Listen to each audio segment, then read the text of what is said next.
75 सालों से उस विरासत से, कर्मठता से कार्य करने वाले चुनाव आयोग के ऊपर अगर निराधार आरोप आप मतदाता सूची और मतदान को मिला के और जनता के सामने अगर ये कहें कि चोरी हो रही है, तो ये गलत बात है। जनता सब समझती है। किसी व्यक्ति के अगर 2 जगह वोट भी हो तो भी वो एक ही जगह वोट करने जाता है। 2 जगह वोट करना कानूनी अपराध है। और अगर कोई भी व्यक्ति ऐसा कहता है तो सबूत तो चाहिए। सबूत मांगा था, मिला नहीं। इसी तरीके से जिन लोगों के पास घर नहीं होता, आप लोग भाग्यवान हैं।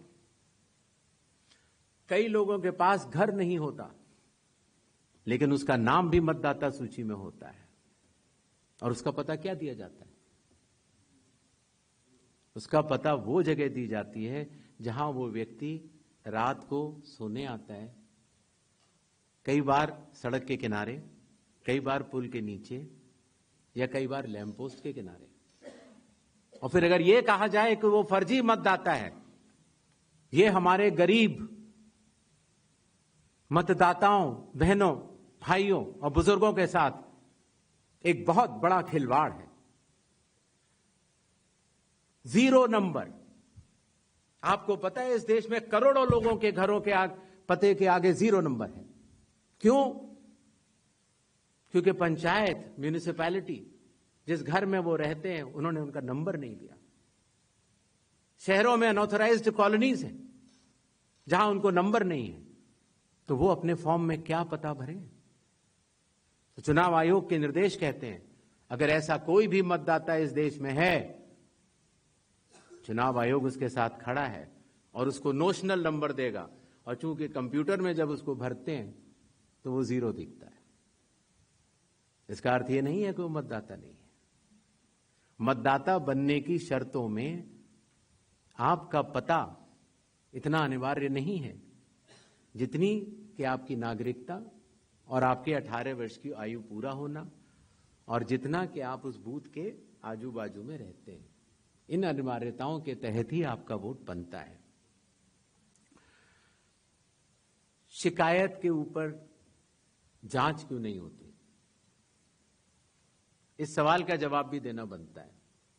अगर मीडिया में किसी एक व्यक्ति के बारे में शिकायत आ जाए तो चुनाव आयोग कहता है कि नियम में तो नहीं है लेकिन कर लेनी चाहिए। वो सीईओ को बोलता है, या सीईओ कई बार चीफ इलेक्टोरल ऑफिसर स्वतः संज्ञान ले लेते हैं, डीएम स्वतः संज्ञान ले लेते हैं और जांच कर लेते हैं। लेकिन अगर आरोप 1.5 लाख मतदाताओं का हो तो क्या बिना किसी सबूत के, बिना किसी हलफनामे के 1.5 लाख मतदाताओं को नोटिस जारी कर दिया जाए?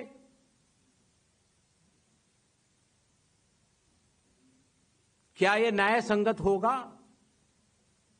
कानून में न प्रावधान है, न कोई शपथ पत्र है, न कोई एविडेंस है, न कोई सबूत है। तो क्या 1.5 लाख नोटिस जारी करके उन मतदाताओं को एसडीएम के दफ्तर में बुलाया जाए और यह कहा जाए कि आप फर्जी हैं? क्या मतदाता चुनाव आयोग से यह नहीं पूछेगा कि आपके पास क्या सबूत है? आज भी आपके मीडिया में चल रहा है, जितने नाम लिए गए सब एक एक करके सामने आ रहे हैं। और अगर चुनाव आयोग ने उनको नोटिस दिया होता तो हमारी साख गिरती कि बढ़ती? किसी ने सवाल पूछा था तो मैंने सोचा बतलाता चलूं। बिना किसी सबूत के किसी भी वैलिड मतदाता का नाम नहीं कटेगा। चुनाव आयोग हर मतदाता के साथ चट्टान की तरह खड़ा हुआ है। अगर कोई सोचता है कि एक पीपीटी देकर, जो कि चुनाव आयोग के आंकड़े नहीं हैं, चुनाव आयोग ने मतदाता सूची जरूर दी है, लेकिन पीपीटी में गलत तरीके से एनालाइज करना, गलत आंकड़े देना और यह कहना कि पोलिंग ऑफिसर ने कहा है कि इस महिला ने 2 बार वोट दिया है, इतने संगीन विषयों पर बिना हलफनामे के चुनाव आयोग को काम नहीं करना चाहिए। ये संविधान और कानून दोनों से विरुद्ध में होगा।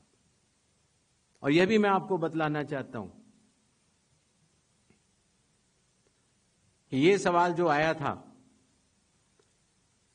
ट्रस्ट, मैंने आपको पहले भी कहा था कि जहां तक मतदाताओं की बात है, हिंदुस्तान में 60% से ज्यादा वोटिंग होती है। जो दुनिया के बड़े बड़े जनतंत्र जिसके लिए सोच सकते हैं, दुनिया का सबसे बड़ा जनतंत्र है भारत। दुनिया का सबसे बड़ी मतदाता सूची हमारे पास है, लगभग 90 करोड़ से 100 करोड़ के बीच में। सबसे बड़ी मतदाता सूची, सबसे बड़े चुनाव कर्मियों की फौज, सबसे ज्यादा मतदान करने वाले लोगों की संख्या, और इन सब के समक्ष, सारे मीडिया के समक्ष ये कहना कि अगर मतदाता सूची में आपका नाम एक बार और है तो आपने 2 बार मतदान किया होगा और कानूनी अपराध किया होगा, और मेरे सारे मतदाताओं को अपराधी बनाना और चुनाव आयोग शांत रहे, संभव नहीं। हलफनामा देना होगा या देश से माफी मांगनी होगी, तीसरा विकल्प नहीं है। आपके माध्यम से मैं यह भी कहना चाहता हूं, अगर 7 दिन में हलफनामा नहीं मिला तो इसका अर्थ ये सारे आरोप निराधार हैं और हमारे मतदाताओं को यह कहना कि वो फर्जी हैं, इसके ऊपर जो भी इस बात को बोल रहा है उसको माफी मांगनी चाहिए।